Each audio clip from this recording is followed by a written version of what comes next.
Hello students, यह BA भाग second year की क्लास है जिसमें इकोनॉमिक्स का सेकंड पेपर आर्थिक विचारों का इतिहास हम अध्ययन कर रहे हैं। हमारा आज का टॉपिक है प्रकृतिवाद, जिसका हम भाग थर्ड करेंगे। लास्ट वीडियो में प्रकृतिवाद भाग दो में हमने प्रकृतिवादियों की व्यवहारिक नीतियों की चर्चा की थी, जिसके अंतर्गत हम दो नीतियां, व्यापार नीति एवं राज्य का संगठन व कार्य का अध्ययन कर चुके हैं। परंतु वीडियो की अवधि अधिक हो जाने के कारण हमने एक नीति छोड़ दी थी, जिससे आज हम आरंभ करेंगे दोबारा। वो है प्रकृतिवादियों की व्यवहारिक नीति, कराधान नीति। कराधान नीति प्रकृतिवादियों की एक महत्वपूर्ण नीति कराधान नीति है व इसके बारे में उन्होंने बहुत लिखा है। यद्यपि वह शुद्ध उत्पादन व जमींदारी पद्धति सिद्धांत से जुड़ा हुआ है। धन परिभ्रमण के सिद्धांत के अंतर्गत प्रकृतिवादियों ने समाज को तीन वर्गों में विभक्त किया था: कृषक वर्ग, संपत्तिधारी वर्ग और कारीगर वर्ग। लेकिन इसके अतिरिक्त एक अन्य वर्ग राज्य भी है। इसे भी अपने कुछ सीमित कार्यों की पूर्ति हेतु शुद्ध उत्पादन में से हिस्सा लेने का अधिकार है और इसके लिए महत्वपूर्ण कर प्रणाली का प्रतिपादन किया गया। प्रकृतिवादियों के अनुसार शुद्ध उत्पादन ही आय का ऐसा स्रोत है जिस पर कर लगाया जा सकता है तथा राज्य को सार्वजनिक निर्माण के कार्य के लिए शुद्ध उत्पादन का 30% लेना चाहिए। परंतु यह कर केवल भूमिपति वर्ग को देना चाहिए, क्योंकि शेष दोनों वर्ग अतिरिक्त मूल्य नहीं रखते हैं। प्रकृतिवादी केवल एक प्रत्यक्ष कर का समर्थन करते थे। उनके अनुसार इससे कर चोरी को रोका जा सकता है, इसका हिसाब आसानी से लगाया जा सकता है और यह सदैव निश्चित होने पर राज्य के अत्यधिक व अनावश्यक व्यय पर नियंत्रण बना रहेगा। भूमिपति वर्ग से यह कर वसूल करने के लिए प्रकृतिवादियों ने अनेक तर्क प्रस्तुत किए हैं। उनके अनुसार इतना कर देने के बावजूद भी जमींदारियों की स्थिति उच्च बनी रहेगी और यह कर एक तरह से जमींदारों द्वारा कृषि पर किया जाने वाला व्यय ही होगा। बाइड्यू के अनुसार यह 30% हिस्सा जमींदार वर्ग को देना होगा और इसका भार असल में जमींदार वर्ग पर नहीं पड़ता है, क्योंकि वह कर कोई भी नहीं देता है, क्योंकि जमीन को कर देने के बाद 70% मूल्य पर खरीदा जाता है। यदि एक भूमि का मूल्य 2 लाख रुपए है और वह 10,000 लगान पर दी गई है, तो 3,000 कर दिया जाएगा। कर देने के पश्चात 7,000 की आय होगी और इसका मूल्य 1,40,000 होगा। क्रेता इसी मूल्य पर खरीदता है और इतनी ही आय प्राप्त होती है। परंतु यदि कभी कर समाप्त कर दिया जाता है तो 3,000 प्रतिवर्ष या 60,000 एक साथ इनाम के रूप में मिल जाते हैं। प्रकृतिवादियों द्वारा एक ही वर्ग पर लगाए गए कर की आलोचना की गई, परंतु प्रकृतिवादियों के अनुसार राज्य का उद्देश्य कर को समाप्त करना होता है, ना कि समान रूप से बांटना। उनके अनुसार अन्य दोनों वर्गों पर भी कर लगाया जाना उचित नहीं होगा, क्योंकि वह जीवन निर्वाह के स्तर पर ही रहते हैं। प्रकृतिवादियों की इस नीति को फ्रांस में छोटे स्तर पर लागू किया गया, परंतु यह सफल नहीं रही। फिर भी इस नीति का प्रभाव बहुत बाद तक अर्थशास्त्र पर रहा।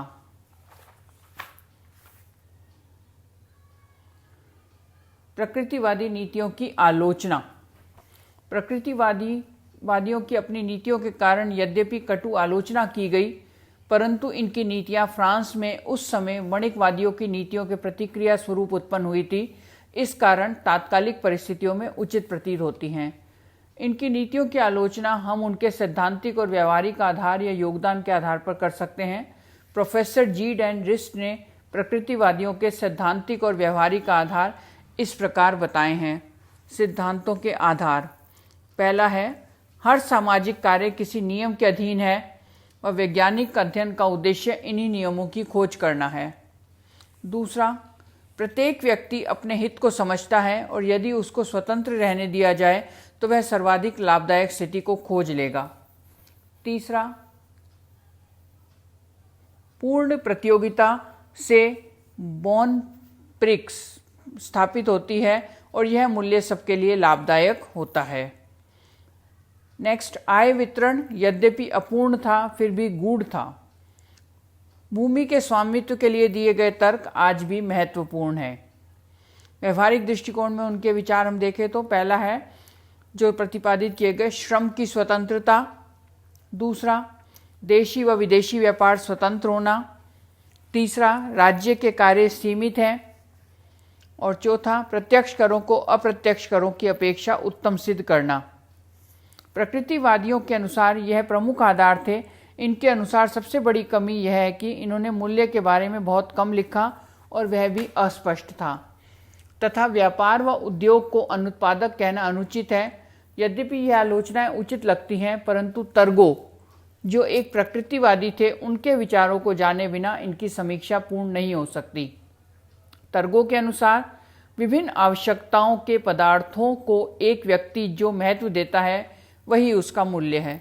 यह परिभाषा मूल्य के विषयगत पहलू पर जोर देती है। टर्गो स्वयं गलियानी से प्रेरित हुए और उनकी पुस्तक में मूल्य का मनोवैज्ञानिक विश्लेषण किया है कि मूल्य एक ओर तो न्यूनता और दूसरी ओर उपयोगिता से निर्धारित होते हैं। टर्गो जिनके विचार प्रकृतिवादियों से अधिक वैज्ञानिक थे, वह प्रकृतिवादियों की सभी आलोचनाओं को जुठला देते हैं। फर्स्ट, वह उद्योगों को अनुत्पादक नहीं मानते परंतु कृषि से कम उत्पादक मानते थे।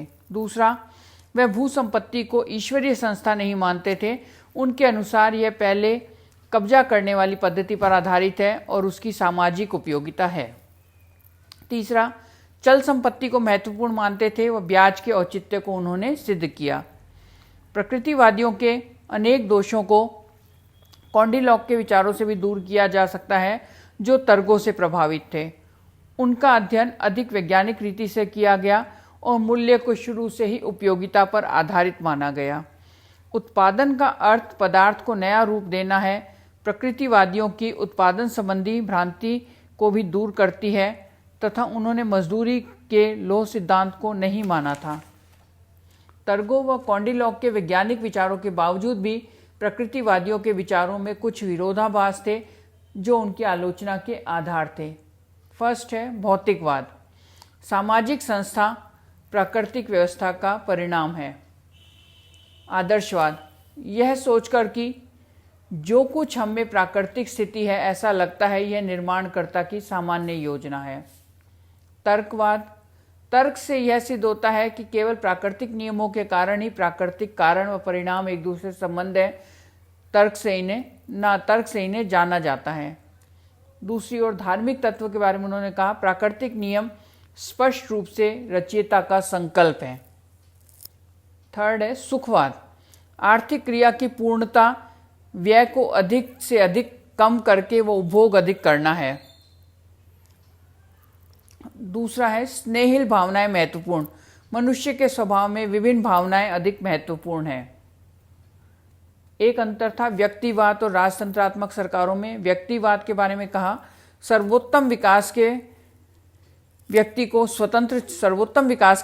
को स्वतंत्र छोड़ देना चाहिए और दूसरी तरफ कहा कि संपत्ति व प्राकृतिक व्यवस्था के लिए राजतंत्र निरंकुश सरकार आवश्यक है। प्रोफेसर हेने के अनुसार यद्यपि प्रकृतिवादियों ने कुछ ऐसी विरोधाभासी बातें कही हैं परंतु इनका कुछ सकारात्मक योगदान भी है। पहला है प्रकृतिवादियों ने वैज्ञानिक नीति का प्रयोग करके अर्थशास्त्र को वैज्ञानिक आधार दिया और इसे अन्य सामाजिक विज्ञानों से अलग किया जो बहुत बड़ी उपलब्धि है। दूसरा, प्रकृतिवादियों के शुद्ध उत्पादन के विचार ने ही भविष्य में लगान के विचार का विकास किया। थर्ड, टर्गो ने पूंजी विश्लेषण ने पूंजी के निश्चित स्वरूप को बताया। फोर्थ, कर प्रणाली के विकास में योगदान दिया। फिफ्थ, प्रकृतिवादियों ने समाज में व्यक्तियों की परस्पर निर्भरता को खोजा तथा उत्पादन व वितरण के सिद्धांतों पर ध्यान केंद्रित किया। लास्ट, उत्पादन के साधनों को 3 श्रेणियों में वर्गीकृत किया। अतः हम ये कह सकते हैं कि प्रकृतिवादियों का योगदान भी महत्वपूर्ण है और आज की अर्थव्यवस्था पर भी इनका प्रभाव देखा जाता है। एडम स्मिथ प्रकृतिवाद के मौलिक विचारों से प्रभावित हुए और अर्थशास्त्र का जो हम आज ने एक स्वरूप देखते हैं, विकसित स्वरूप देखते हैं, उसमें यकीनन प्रकृतिवादियों का योगदान रहा है। धन्यवाद।